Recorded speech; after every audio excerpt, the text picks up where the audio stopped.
Welcome back to my channel. ഞാനിന്നിവിടെ Kerala style സേമിയ പായസമാണ് ഉണ്ടാക്കാനായിട്ട് പോകുന്നത്. വീഡിയോയിലൊക്കെ പോകാം. അപ്പം ഞാനിവിടെ സേമിയ എടുത്തിട്ടുണ്ട്. ഇത് ഒടിച്ചെടുത്ത് ഞാൻ കൊണ്ടുവന്നിട്ടുണ്ട്. ഇത് നമുക്ക് നന്നായിട്ട് റോസ്റ്റ് ചെയ്തെടുക്കാം. നന്നായിട്ട് കളറ് മാറി വരണം, ആ രീതിയിൽ എടുക്കാം. ഞാനിവിടെ ഉരുളി വെച്ച് കൊടുത്ത് അത് ഒന്ന് ചൂടായി വന്നതിന് ശേഷം ഇതിലേക്ക് സേമിയ ഇട്ട് കൊടുത്തിട്ടുണ്ട്. ഇത് നന്നായിട്ട് ഇളക്കി യോജിപ്പിച്ച് കൊടുക്കാം. നല്ല രീതിയിൽ തന്നെ ഒരു ലൈറ്റ് ബ്രൗൺ കളർ ആവുന്നത് വരെ നന്നായിട്ട് ഇളക്കി മിക്സാക്കി കൊടുക്കാം.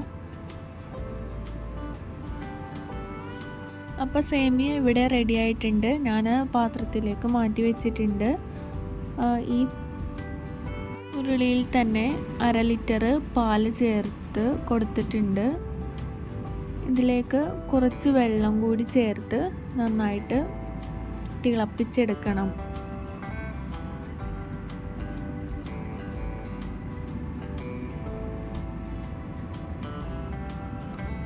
എന്നിട്ട് നന്നായിട്ട് ഇളക്കി കൊടുക്കുക. കണ്ടിന്യൂസ് ആയിട്ട് ഇളക്കി കൊടുക്കണം, ഇല്ലെങ്കിൽ പാട കെട്ടാനായിട്ട് സാധ്യതയുണ്ട്.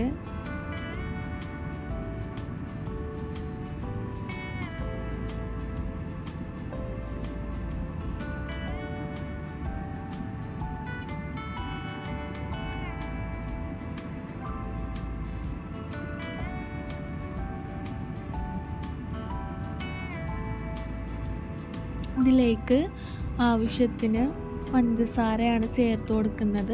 1/2 കപ്പാണ് പഞ്ചസാര ചേർത്തത്.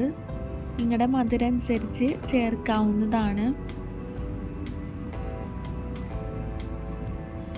ഇനി നന്നായിട്ട് ഇളക്കി കൊടുത്തതിന് ശേഷം ഞാൻ 3 ഏലക്ക പൊടിച്ച് ഇതിലേക്ക് ചേർത്തിട്ടുണ്ടായിരുന്നു. എന്നിട്ട് നന്നായിട്ട് ഇളക്കി യോജിപ്പിക്കുക.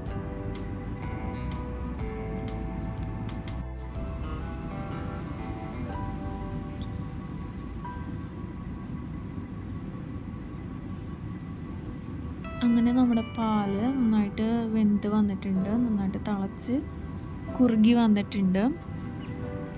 ഈ സമയത്ത് നമുക്ക് സേമിയ മിക്സ് ചേർത്ത് നല്ല രീതിയിൽ വേവിച്ചെടുക്കാം. നന്നായിട്ട് ഇളക്കി കൊടുക്കുകയും വേണം. നല്ല രീതിയിൽ ഇളക്കി വേവിച്ചെടുക്കുക.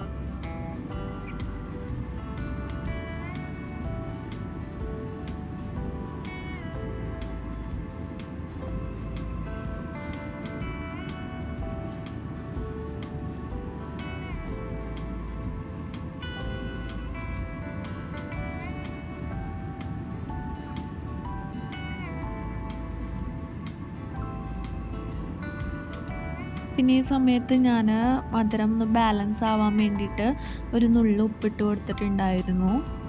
അപ്പം ഞാനൊരു പാൻ ഇവിടെ എടുത്തിട്ടുണ്ട്. ഇതിൽ നെയ്യോ ഓയിലോ ഒഴിച്ച് കൊടുത്തിട്ട് കാഷ്യൂനട്ടും കിസ്മിസും ഇട്ട് നന്നായിട്ട് വറുത്തെടുക്കുക. അതിനുശേഷം പായസത്തിലേക്ക് ഇത് മാറ്റാവുന്നതാണ്. അപ്പോൾ നമ്മുടെ സ്വാദിഷ്ടമായ കേരള സ്റ്റൈൽ സേമിയ പായസം ഇവിടെ റെഡി ആയിട്ടുണ്ട്. അപ്പോൾ എല്ലാവർക്കും ഇഷ്ടപ്പെട്ടെന്ന് കരുതുന്നു. അപ്പോൾ എൻ്റെ വീഡിയോ ആദ്യമായാണ് നിങ്ങൾ കാണുന്നതെങ്കിൽ ഒന്ന് സബ്സ്ക്രൈബ് ചെയ്ത് സപ്പോർട്ട് ചെയ്യണം കേട്ടോ.